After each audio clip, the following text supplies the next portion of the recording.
you, and that's okay. I want to impress upon the fact that you need absolutely no prior knowledge to help me with what I need help with. And no prior knowledge is actually probably better. But so I'm going to give you a little history, and if you know about this, then just sit back and relax. Um, so for patients with non-small cell adenocarcinoma, which I'm not sure if any of your loved ones had or have. I know, Christy, you said that your mom had small cell, so this wouldn't really apply to her. But the most common type of lung cancer is non-small cell adenocarcinoma. And for patients with that cancer, that type of cancer, researchers have discovered these things that we call biomarkers, these mutations or changes in the DNA of the cell that's causing the cell to grow uncontrollably. These are not things that are inherited. It's not like BRCA in breast cancer. These are just changes that happen over time. And researchers have identified these changes that if you have one of them, you can go on a targeted therapy, which is a pill. And it's a very special type of chemotherapy that targets exactly what's wrong in the DNA of the cell and what's causing it to grow instead of killing all of your normal and healthy cells like chemotherapy does. So it's what we kind of call precision medicine. It's much more targeted.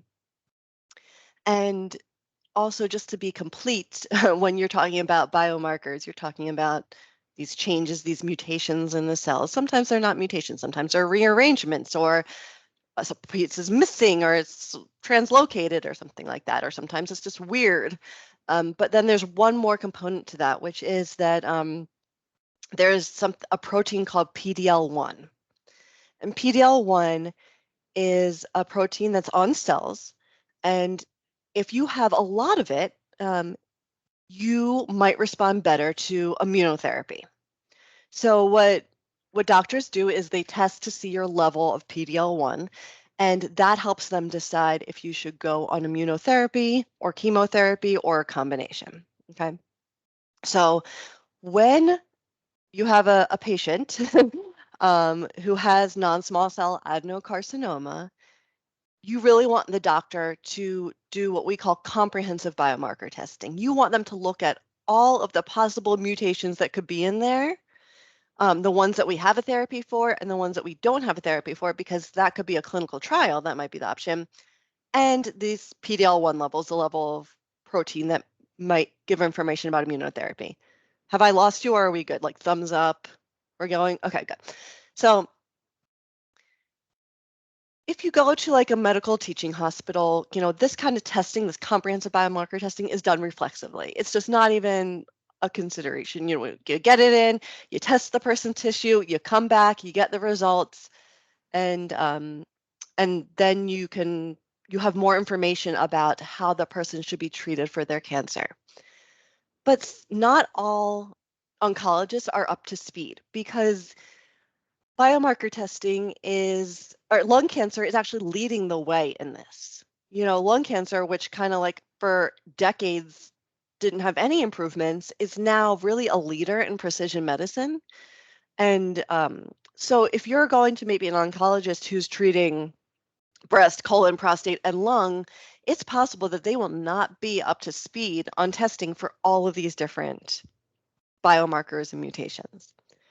So we have really tried to raise awareness that patients should talk to their doctors about comprehensive biomarker testing. They need to make sure that this testing is done before they start to go on treatment. Because if you just go on chemo and you don't know about the makeup of your tumor, it can change the makeup of your tumor, which could make it so that you could have gone on a different therapy, but now everything's changed and you can't go back. You can't like go back in time, kind of thing. So it's really important that patients talk to their doctor about it. And we've done lots of campaigns. If you go to lung.org/biomarker-testing, you can learn more about it. And we recently just made all of these different biomarker specific landing pages. You might have heard of these, like EGFR or ALK or ROS1 or KRAS, that kind of stuff. So we just did a bunch of landing pages about those, and kind of also we're continuing to hit home, talk to your doctor about this, talk to your doctor about this. Well, as part of that project, I promise I'm wrapping up soon. It's kind of a long story. As part of that project, we did this social listening on our Inspire site. We have an online support community. We have multiple on the Inspire site. And one of them is the lung cancer survivors one. And so we listened and we said, before we started this big biomarker project, I said, what do people want to know about? We want to make sure that we're actually like giving people what they want to know about. And through that, we discovered that there are a lot of caregivers on there that are lost. They do not know to advocate for this for their loved one. And sometimes their loved one is just either too sick to be the one researching, or that's just not, like my dad was like, I don't want to know anything. I don't think he ever typed in lung cancer to Google. He might be the only lung cancer patient on the face of the earth that has never Googled lung cancer, but his coping mechanism was like blinders. And so usually the caregiver or a child or something like that is, on Google trying to figure out what's going on.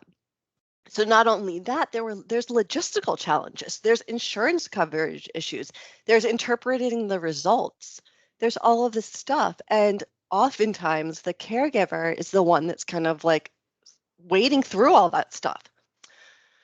So we realized that we wanted to do a project kind of geared towards caregivers, to give them the tools to advocate on behalf of their loved ones about this type of testing. And then once they get this type of testing, to be able to figure out kind of the logistical stuff that happens with it.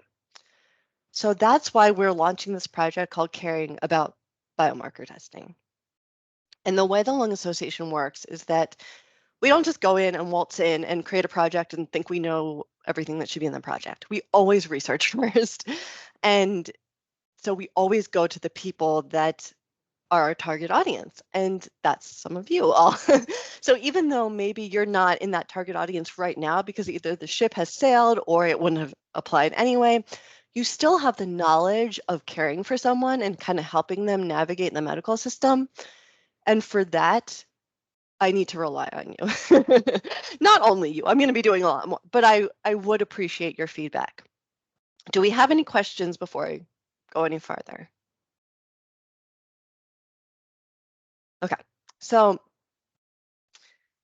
my first question to you all is that, have you heard of this at all?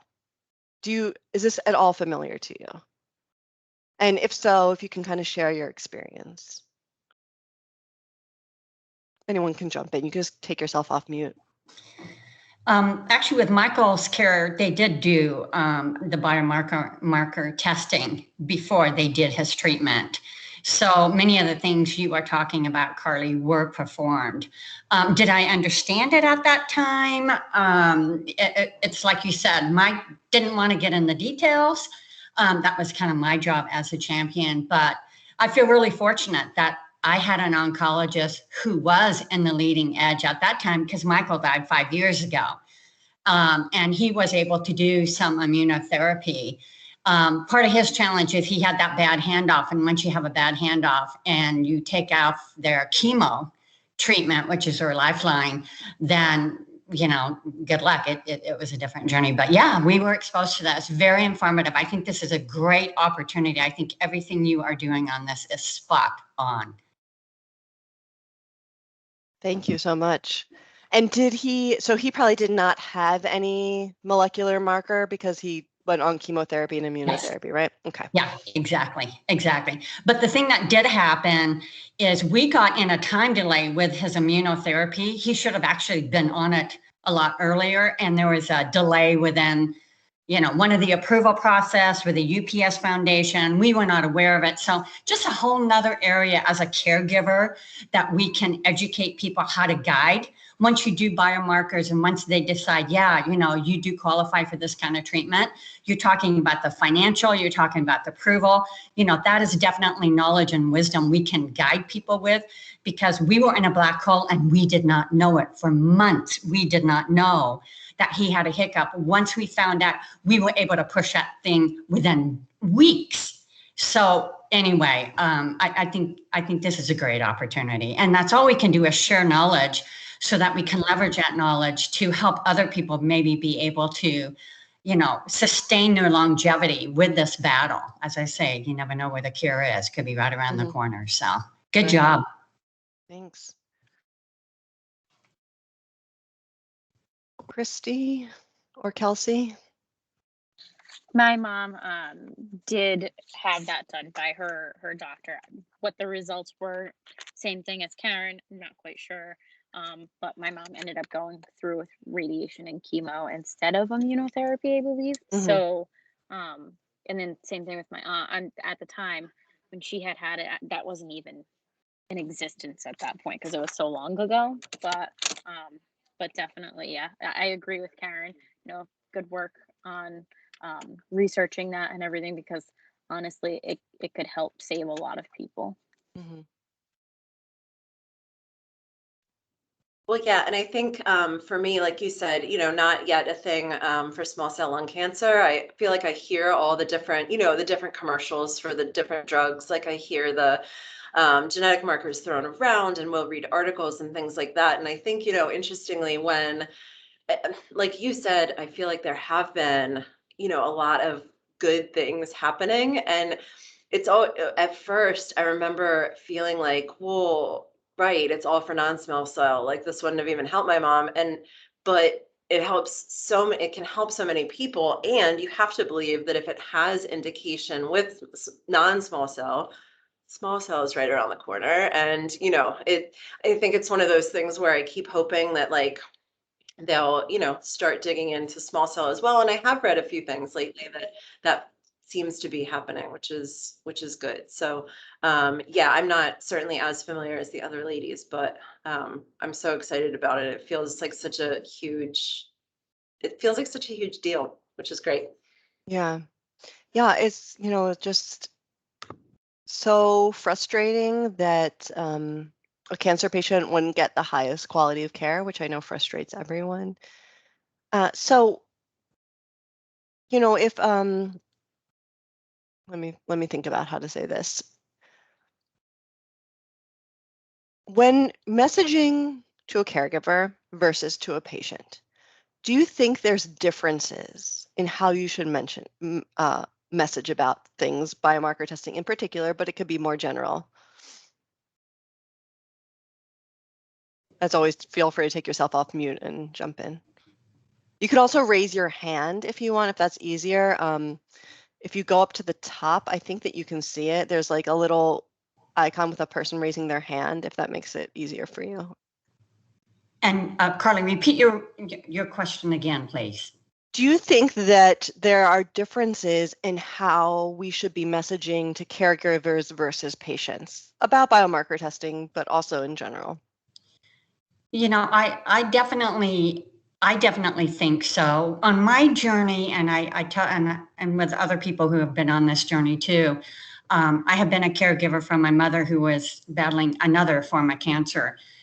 They don't even like to hear the word cancer. They don't even they're just a warrior. Tell me what I need to do so I can just get moving, And so the knowledge, if it's shared with a caregiver, and the caregiver is the one who's supposed to they're the champion. So they're supposed to create this environment, at least I did for Michael, I'll research that, let me do this, and I'll bring you up to speed.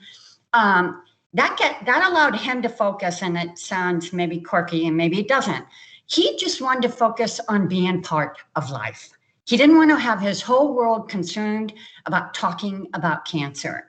But for me, that was my focus. And so with that, yeah, I definitely think there is a valid point that the avenue of conversation needs to be with a caregiver. And part of my frustration is the oncologist, even when he'd always talk directly at Mike and not even look at me. And half the time, you could tell it was just going in one ear and out the other. And I'm just sitting there taking copious notes. And then if I wasn't even at one of Mike's meetings, because being in the corporate world, I couldn't attend everything. He would prescribe things for Mike, and Mike would just do what he said, come home, and then I'd have to deal with the wrath he had a side effect of something. And so the whole communication with the caregiver, I think, Carly, is extremely important, because I do the research, I guided Mike, and when he got into crisis, which he did a couple of times, it was because I was not in the loop. I was not able to say, okay, what's the side effect? If this happens, what do we do? If it happens at midnight, who do I call? How do I correct this? And so I completely say the caregiver, to me, the reason why I'm allocating my time on this is I think they are the key crux to being able to get this paradigm shift and to help these lung cancer patients. Because I think a lot of lung cancer patients just don't want to dive in the detail. Mike did not want to dive into the detail. So that's my story, and I'm sticking to it. Thank you. Thank you.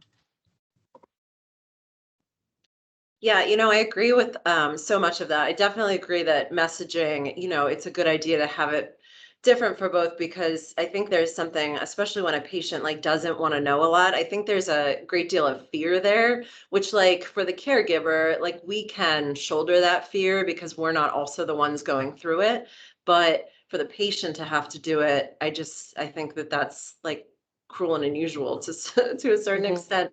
I think what I'll also say from my experience, when my like my dad obviously was my mom's like primary caregiver, but I never missed a doctor's appointment or a chemo appointment or a radiation appointment or anything. I was always there. And part of the reason for that was my dad was older. Like when my mom was diagnosed, she was 69. My dad was in his well in his 70s, maybe 77. And so like, and he was scared too. Like this is his partner.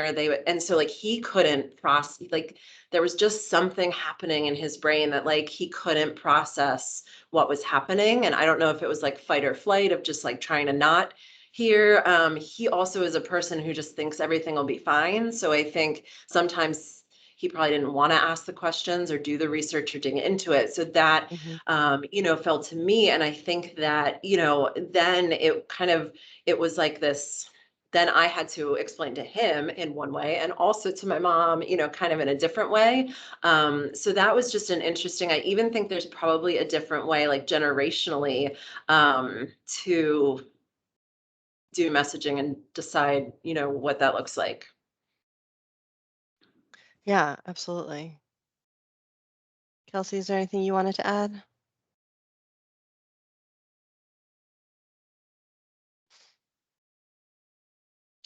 And Carly, the only thing I would like to add to that is that one of my articles I'm writing right now is how to create what I call is that warrior team. And one of the things that I learned is there are very specific roles that maybe certain family members can play on that journey. A caregiver cannot do it all themselves. There can be a person who does the research. There can be a person who helps kind of communicate that to the patient, because there's different ways you do communicate, and also the communication out to other family members. And then you got your communication also back to your oncologist where you might have questions. But the warrior team is really, really critical, because that's going to keep what kind of an environment that cancer patient is walking in. You don't want them walking into that flight or fear, exactly what she was mentioning, because they have got to remain as calm as they can on this tough journey for them. Anxiety, stress is not going to help them in their journey that they're walking. So, this team, as I hope as a group, we talk about creating what I call as a warrior team. And there's very specific roles people should be able to play. And I would love, as we go forward, to learn how other caregivers have maybe formed this warrior team and how people play very strategic roles in that to make this a smooth journey and to make to make sure everyone is in lockstep. You have to be in lockstep with your oncologist, and it's so easy to get out of lockstep. And it's usually the nurses who would help me get back on track.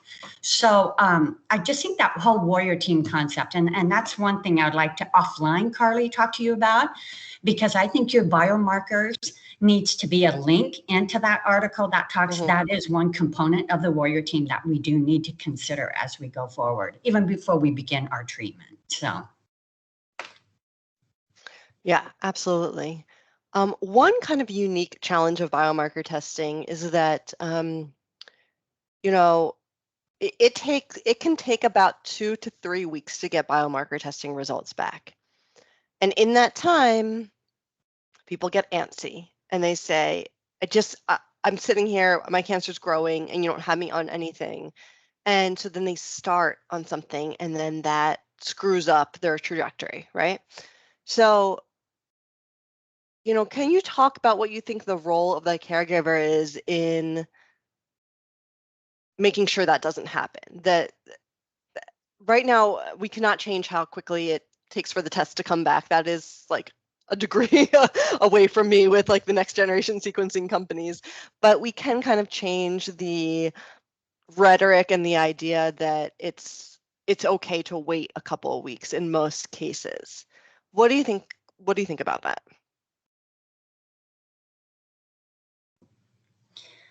My comment, I don't mean to steal the spotlight here, but I just wanted to say from my view, I think the most critical thing you just mentioned here was you said the biomarking testing has to be done before they begin their treatment.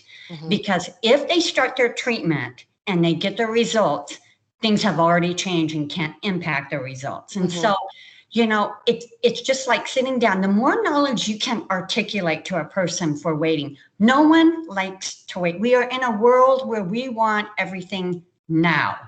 And part of that is making wrong decisions in that wait time.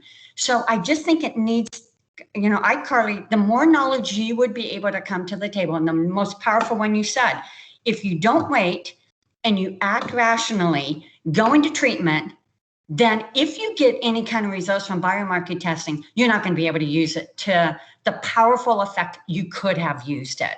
So I think the messaging is going to be really critical for that.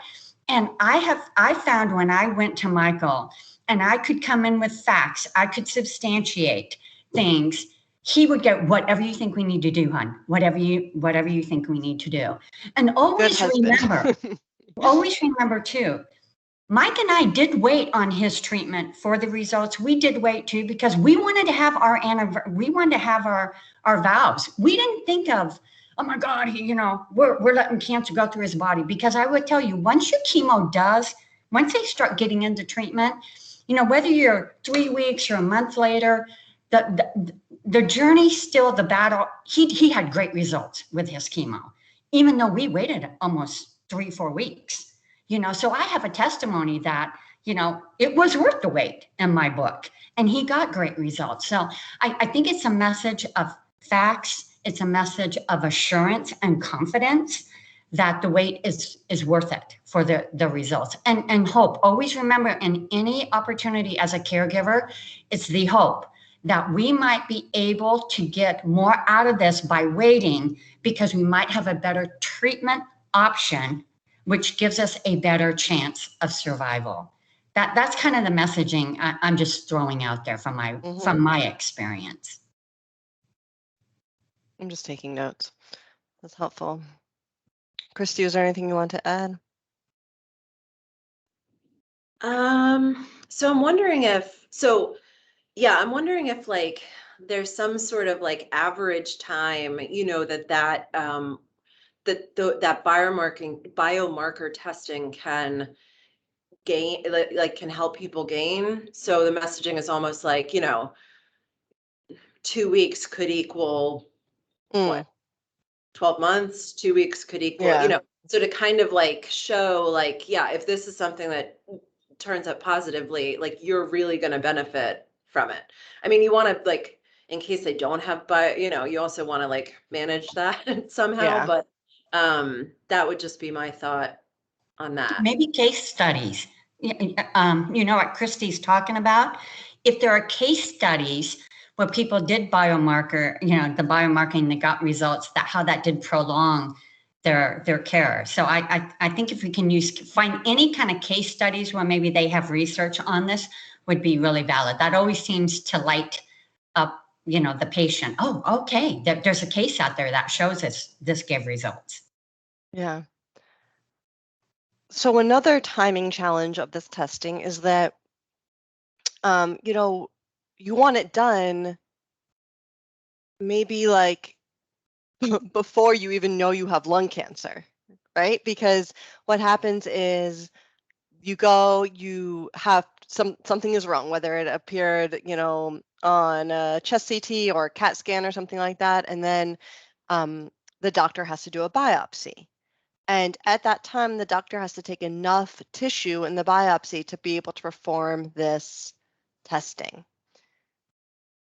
Can you kind of take me back to that time with your loved ones, if you can remember, and think about, how it would be good to get that message across, because you might not be enmeshed in the lung cancer world at that point, but you need to know these things about lung cancer. That's always been a challenge. I'd love any thoughts you have on that.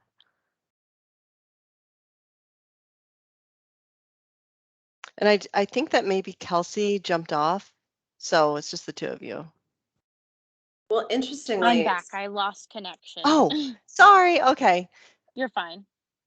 Totally jump in whenever you feel like you want to. Thank you. Do you want me to repeat the question, or are you gonna? If you don't mind repeating it. Okay, sure.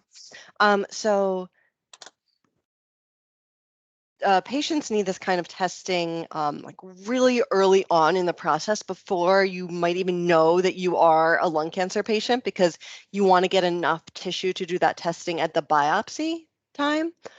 And so it's always been a struggle messaging about this, because this kind of message has to come before people are really enmeshed in the lung cancer world, where they might be on lots of websites. So I just didn't know if you can kind of think back to when your loved one was getting that biopsy, and where you kind of were in your headspace, and how would, how we can kind of reach caregivers during that time. So, because my mom had to have 2 biopsies because of 2 different locations. Mm-hmm. So it was a little like worrisome. Like it was like, what if, and like, oh, like, well, why do they have to do it twice? Like it didn't feel like there was enough information knowing as to why it needed to be done twice. It's like it felt like all the information was given to her. And granted, my mom does have her niece who is her power of attorney medically because she is a nurse. So it's like she knew the information, but like none of us as other caregivers for her, like my sister and my dad and I knew that like what to do or what to research or what to look for. So I feel like obviously unless you do your own research or ask questions, there's not really much information out there as to why these things are being done.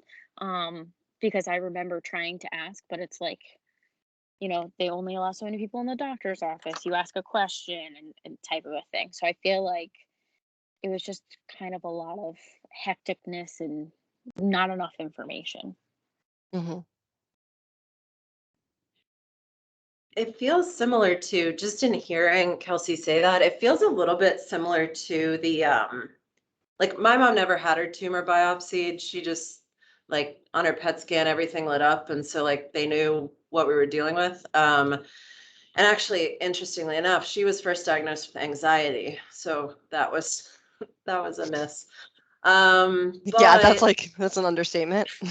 yeah, so she got anxiety after she found Mm-hmm. out she had lung cancer. But it is a little bit, the mysteriousness of it to me reminds me a little bit of how I felt with clinical trials, like not really understanding, like, and I don't know that this is helpful at all, but not really Mm-hmm. understanding like what a clinical trial meant. How do you find them? How do you like work with your physician to, know if you're a candidate or not? Like, I feel like, again, not having the biomarker experience, like it does feel like one of those very sciencey things that is difficult to have people understand, especially early on, because I feel like lung cancer in and of itself is so complex with like, it's not just, you can't just stage it because it could be this kind or this kind or this kind, so there's a lot that happens. So I think like but I think we always understood like, oh, a clinical trial could be good because it like could give us more time, or it could,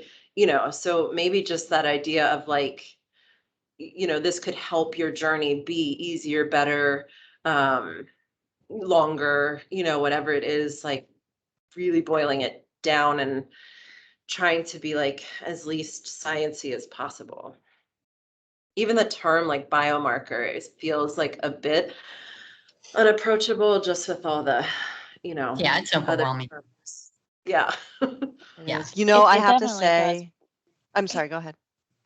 No, no, no, you're fine. Biomarker, like if you've never been in like any type of cancer world, like you don't know what that word means. So if they're like, you don't know what to ask, like how for them to explain it without you like feeling like completely overwhelmed and silly. I have two things to say to that. One is that it's kind of interesting that you mentioned that, because there's a lot of names for it. And several years ago, the lung cancer community came together. It was led by a different organization where they actually like reviewed all the terms that everyone uses, and we all agreed to use biomarker testing because it was accurate in that it included the like genetic mutations as well as PD-L1. And so I agree that I always feel like I'm saying it and then having to like really, really explain it. But the way that I do it is I introduce it and then I say like in parentheses, also called blah, blah, blah, blah, blah, blah, blah. So is there anything that you feel like is a better word? Because that can appear in the content. I don't know that I have an idea for a better word, but what you just made me think of is, here we sit as like native English speakers, at least I assume. And I'm thinking about, those communities of color and disadvantaged folks who we know are disproportionately affected like by this disease. And I'm thinking of how overwhelming it would be, especially if you are not a native English speaker. Anyway, that's just like 100%. No, yeah. I know. Well, I would say a food for thought on this, Carly, is that one of the resources, and believe me, when Mike got cancer, I didn't even know where to go to know what questions to ask when he got that diagnosis. But one of the things that always resonates in my soul when I look at your resources is the one that says the top 5 questions for your lung cancer doctor. Okay. And I think that anyone who has smoked should always know, hey, if you're a smoker and you're visiting your lung specialist, these are key questions you should be asking them. Or, if you ever get this, and that would be, I would say, one of the questions is about my treatment plan. I mean, when we go in for any other treatment for a dental work or whatever, we look at what our options are, don't we? And so having a question on that. I think there might be a question on that. I didn't go to it, Okay. I didn't go to your link there. That's what I was asking. And that, boy, if we could get the direct links for these resources, sorry, I have to hunt it, would be fantastic. But I thought, if it is, then I've misstated on it. But I would say that's number one. And I will tell you, when you speak to an oncologist, if I found that when I was articulate with more correct words, you got their attention that you've been doing your homework. You're not just out on WebMD just throwing out things. You're like, oh my God. And when I would come in with my little iPad and I'd be documenting things, he knew I'm going home, I'm researching this, So I know biomarkers, I completely agree with that, Christy and other people. It is overwhelming. The whole thing of lung cancer is overwhelming. It is just a dark maze you're going through. I mean, everything is overwhelming about it. But I do have to tell you, when you get closer to the precise words, they know what you're asking. And then if you feel like you're a little vague, this is why that warrior team, get someone out there. There are people who will do that research, and you have to educate the team. Hey, when we have specific questions, it's like, Christy, when you get in a situation and they only allow so many people in the room, you got to have the knowledge bank in the room, the one who can ask those kind of key questions, and then come back, break it down and say, okay, this is what this means. Okay, Mom, this is what this means. If there is a language barrier, But even if there's a language barrier, there's usually kids or some resources in that sphere of influence that can be the master for the research. So anyway, that's just kind of my thought process. But having those top questions and how to maybe ask that question and put maybe on the note of it, get someone who loves research to be able to lead this question. There's certain questions, certain types of people should be leading in my thought process. So, if you're going to ask really pointed, very specific questions, you better make sure you have done your research or you know how to take that information that you're given from the oncologist and run with it to be able to, make sure you understood what they just said, how you can communicate that back out. Food for thought. Yeah. Okay. Well, we have 5 minutes left, Annette. I didn't know if there was anything else you wanted to cover. No, I think this is great. If you have more things, Carly, this is a great conversation. And I think that, what we can do for those individuals who are not able to attend is we can put together sort of a survey or a questionnaire that we can send out to folks who are not able to attend. And then for those of you on the call, if there's more things that you want to add to it, we'll have the opportunity to do that. So Carly, was there anything else that you wanted to I just didn't know if anyone had any other thoughts. And you can always email me. Let me put my email thing in the chat. One thing that I think is so brilliant about this group, and thank you for you guys for your insights and sharing your positions, because this is how change happens. This is how you are motivating us and motivating organizations that are working in this space to do what's most appropriate, and it makes it more user friendly. I think, and Carly, I think I know the answer to this, but is biomarker testing only for lung cancer, or is it for other cancers? It's for other cancers too. So more of a general campaign, because what you said very well was that you need to know about this before, like this is in the very beginning when you get your diagnosis. So having more of a general conversation about what biomarker testing is for cancer patients. Like if it's some kind of universal, making sure that people get that language in their head and to think about their options. Yeah. The funny thing is I don't know if it's funny, but lung cancer, because it has more biomarkers than any of the other cancers, it has its own kind of unique problem of people having to keep up with it, whereas as much progress hasn't been made in the other cancers. So previously, people get, we can just spot test for EGFR, ALK, and ROS1, easy peasy, lemon squeezy. We just do it in house, no big deal. Well, that doesn't work for lung cancer anymore because there's too many of them. You have to get bigger. But for other cancers, you can still do that kind of like in-house testing because we don't have as many biomarkers. So it's kind of like we've created our own problem by being too advanced. If that makes sense. Yeah. Great. So this is the exciting work, and most certainly we're very excited because this project just launched, and so you guys are really giving us from the ground up this conversation and really helping us guide this very important discussion. And so these are the types of things that we will communicate with you through emails and surveys and things like that. If there's an opportunity that Carly wants to reconvene another call, we'll put it out to folks as optional to attend. But this is the type of work, in addition to, I'm going to send out to the group after the call a list of our resources that we have for caregivers and our lung cancer resources. And we really would like your insights and your feedback of, wait, I think this should be added, or this, add this component to it, or make this a little bit more user friendly.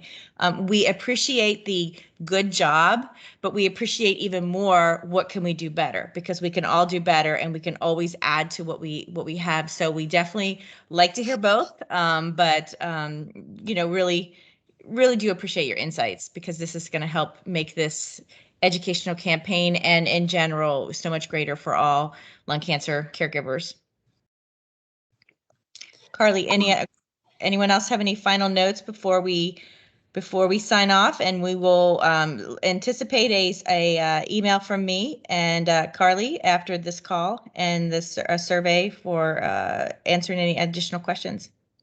The only comment, Annette, I think part of the care group would be really fantastic if we did have that one page of your resources with active links. Okay. Yes. That would be fantastic, because when I looked at page 8 and 9 and I saw all these things about reports, these questions, I want to be able to route someone over to the resources for the lung cancer that have the direct links, and then they don't have to hunt and peck on your website. So that would be very advantageous. Yeah, absolutely. So what I did do is we'll create that one pager, and we'll send that out. But yes, I think that absolutely we will send that around when we send it to the group. So Karen, any other thoughts or ideas that you have for our next connection? You know, I think our next connection, I would really want to get from the group what their goals and what their objectives are of being part of this advisory group. I think like some of the knowledge that we got today, the key is how do we get that knowledge out? How do we act on this information? How do we engage the community? How do we engage people with this advisory group? You know, how can we be that link of engagement? That's kind of my thoughts as I'd like to understand. We're all putting our time in here, what their goals and what they would like to see happen out of this group too. And how can we basically get that, I always call it the call, in my consulting world, call to action. Because you guys have such fantastic resources, and I just don't think we have enough call to action to get to those resources and to get that widespread engagement I really believe we need to get around lung cancer. So that's great. Just kind of my color on the whole thing. Absolutely. And one final question I want to ask you, Karen, and for the rest of the folks, I'm sorry to not bore you, but to keep you on the line. But did you have insurance issues when you talked about your hiccups? Were you denied? Were you postponed? What were your insurance components? Was that from your insurance company or from your doctors not getting pre-authorizations? Did you have any insurance complications? From my standpoint, we did not have any insurance complications. Okay. I think the only time we had funding issues that came into play was when we were in that black hole for immunotherapy, getting the approval for that. From your insurance company? Yes. And there was a whole process that the oncologist and his nurse team, his whole administrative team was trying to forge through. And had they come to us, we could have, Mike was able to maneuver that very, very quickly with his company. Okay. So that was the only setback, and it was a huge setback. I think it was a missed opportunity for Mike, a huge missed opportunity. That was the only time we had it. Okay, that was the one. Because the several times we've talked, I slapped myself, because normally that's the question that I bug people right out of the gate about their insurance component, and that was the one piece that I want. So that was on the fault of the doctor's office per se, of not initiating that dialogue and that approval process of getting the treatment started sooner than later. Where they fell short was they failed to let Michael know they were having blockades in being able to get the approval. We didn't find out until months later. So when we put it in back in February, and we were sitting now in May, and we said, what? Would you put this back in February? So they were in the background trying to maneuver this funding maze, and we had no idea that was going on. And we did not know that this was all being put on hold because they didn't know how to maneuver it. So they didn't tell you that's why his treatment didn't start? No, when we kept asking about immunotherapy, they just said, well, we're working on it. We're working on this, but they were not telling us we were having setbacks and we got denied. We got this, we just need to send more information. And when I finally said, can you give me the letters? Can you give me what you're getting? And once we got the package, I said, Mike, take this to the resource and try to open this door. He had that door open. We had the funding in 2 weeks. Okay. They didn't involve us, is what I'm trying to say. They kind of were very vague about it. Yeah, we're taking care of that, but they were very vague on what their roadblocks were. And I guess they must have assumed we couldn't help them for some reason, whatever. I'm not too sure how that whole process worked. Got it. Okay, great. Okay. But it was a landmine. I'm going to use, I always use my Oh, no, lovely that's word what landmine. that was the one clarification that I want. Okay. Okay. Carly, Victoria, Michelle, anything else? But thank you so much, Karen, for leading this. Thanks, And Karen. we will be back in touch. And thank you for the blog. We'll be back in touch about the blog as well too. Thank you. Great. Thank you so much. Good job. Thank you, Annette. And thank you, Bye-bye. Carly. Great Thank stuff. And you. good kickoff. Thanks. Bye-bye. Bye-bye. Okay. Bye-bye.